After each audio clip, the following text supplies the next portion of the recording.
This video is for those people who have bought the Sable by Starlight, our latest limited edition kit. In this video, I'm just going to explain to you some of the little quirks of how to stitch this design. Now, this is the finished piece we have here.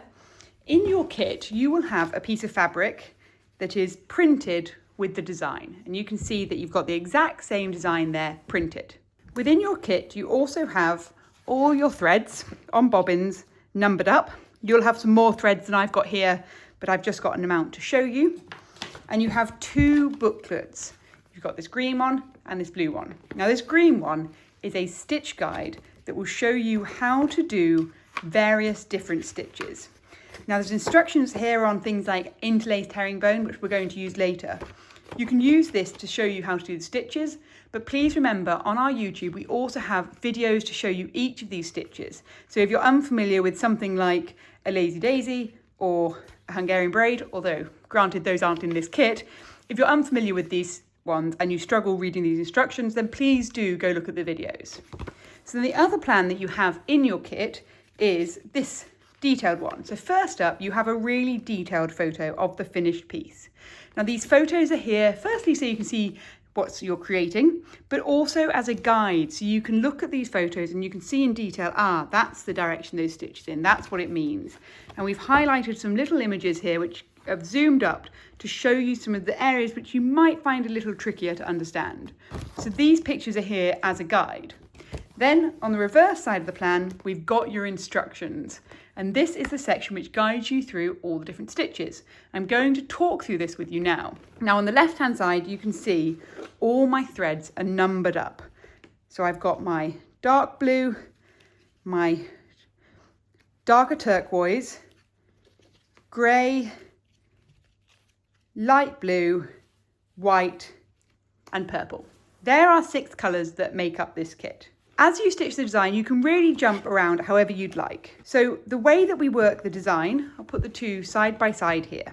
In this instructions, it explains to you how to do each area. So for example, the tree trunks are stitched in satin stitch in colour 1. So if you want a reference guide, you can go and find the satin stitch in this guide, and you're going to take colour number 1. So it's using the reference between the two. Now, most of the areas of this design are quite simple. You can see that the trunk is in satin stitch, all these leaves are in satin stitch, and then if I bring it up, you can see the little flower heads are in French knots. This line here is in a stem stitch, and that same motif repeats the whole way across. The other side, the tree is stitched in exactly the same way. The complexity of this design starts coming in more in the body of the antelope. So the upper body of the antelope is quite straightforward because that is all in a back stitch. And I'm not going to show you how to do any of the stitching in this video because we've got very detailed videos that show you how to do these stitches. Just head into the YouTube section, just type in back stitch, and if you're not sure how to do a back stitch, you'll be able to find it. But you can see here on the instructions, we've said upper body is stitched in back stitch in colours 2 and 4 with an outline on top edge in colour number 4. Again, 2 and 4. You use your picture of the design as your reference for which direction I've put these stitches in, and that's all quite straightforward. Likewise, the horns here are stitched in a satin stitch, and then this similarly is a satin stitch. Now, the most complicated parts of this design are the 2 other sections of the body. This section here is called trellis work. Now, trellis work is the only stitch which is not explained in this book. Instead, with the trellis work, we do have a video on the website which shows it fully. And one of the reasons for that is it is much easier to see a trellis work than it is to read the trellis work.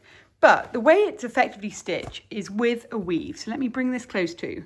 And you can see all I'm doing is creating a grid between the dark blue and the dark purple. And then once I've created the grid, I go over the top of each join and I do a little, what we'd call a seed stitch, a little single stitch in the dark turquoise. And again, that is fully explained for you here. Trellis work is in colours 1 and 6, 1 and 6. And then the join is covered with a single stitch of colour number 2. So that's all quite straightforward then to fill in your trellis work. You've got the lines printed on the fabric, so you really are just having the thread go over the top of these lines, and then you're stitching a little stitch over the gap. The next section, which is hard, is the back end of the antelope. And now this is done in a stitch called interlaced herringbone. And interlaced herringbone is the last stitch in our booklet here. You can see it here. I really recommend you go watch the video on this. What we've marked on the fabric are the individual sections of interlaced herringbone. So altogether, the hind legs of the antelope are made up of 1, 2, 3, 4, 5, 6, 7, 8, 9, 10, 11, 12, 13 stripes of interlaced herringbone. Let me show you that close too. You can see each of these sections where the colour changes, so from purple to turquoise to blue to turquoise to blue to turquoise, each of these is a different section of interlaced herringbone. So I'm going to start each one at the top, do the whole way down, and then I'll go on to the next one, starting with new threads, going the next one down. And for you, that's quite straightforward because you're going to be working to these lines and just filling in the gaps. The main thing is you have to bear in mind how the interlaced herringbone varies. And so the interlaced herringbone is a combination of 2 colours of thread. At the top side, for the first 5 sections of interlaced herringbone, we use the colour white as our base colour, and we vary the top one between the purple, the dark turquoise and the dark blue. Then, once we get down to our 6th row, we start using, instead of the white, we use the grey as our base one. And that is how you get on here this feeling of shadow, is because at this point, we've changed the base colour from white to the grey. So again, you can see that in here, this is all grey base stitch, and this is all a white base stitch. So when you're working these, what you need to do is refer to this plan, and for each stripe, you need to use the combination used there. So for the bottom stripe, we'd use purple and grey, then we'd use turquoise and grey, dark blue and grey, turquoise and grey. You catch my drift. This is how you're doing your interlaced herringbone. The interlaced herringbone is far and away the hardest part of the design, so if you're at all unsure how to do it, we recommend watching the video and doing a little practice section of interlaced herringbone somewhere else to get you familiar with it. But once you've done it a few times, it really becomes muscle memory, and you'll really find you start enjoying it. The rest of this design is actually not too challenging, and so it's quite a pleasure for you to be able to stitch. Now, when you've chosen your kit, you may well have chosen one of a few framing options. You've either chosen the kit only, or you will have chosen the kit with a painted frame in one of these 2 styles, here or here, or you would have chosen a framing kit. Now, if you chose a framing kit, what you'll be receiving is an unpainted frame, much like this one, and a set of paints. Those paints you're going to then use to decorate the frame yourself. Now, you can decorate the frame yourself in the same style we've done, or you can decorate it in however style you'd like. Now, this is a very simple decoration on this one, because all we've done is we've done stripes. We haven't used tape to do these stripes. We've done the stripes freehand, and it's a very simple design to do. This design would also work equally well in the wide rectangle. Or if you want something a little bit more complicated, then we've got this design here. Now, the way we've done this design is painted all our triangles on first, and then we've taped a line down the middle and filled it in. So the key order when you do a design like this one is to do all the triangles, and once you finish the triangles, you put a line of tape over the top of each side and you paint a line down the middle.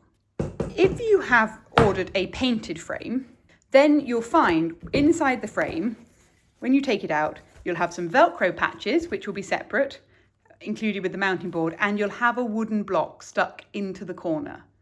Now, that's in order to make the design sit a little bit further forward within the frame. If you are painting the frame yourself, though, we won't have stuck the wooden blocks in. And the reason for that is so that you can pull out these slips, because these will all separate out. As you can see, they'll move out and come in like this. This means you can separate out the slip in order to paint it. You'll find it much easier to paint if you remove it. That's how you get such a neat line. But once you've finished painting, we will have provided you with 4 blocks, which need to be glued in on the corners. Now, these are best glued in using a standard wood glue, but you can also use some kind of UPVA, and that will work to glue these in. And that is everything you need to be able to stitch the Sable by Starlight. I really hope you enjoy making this kit.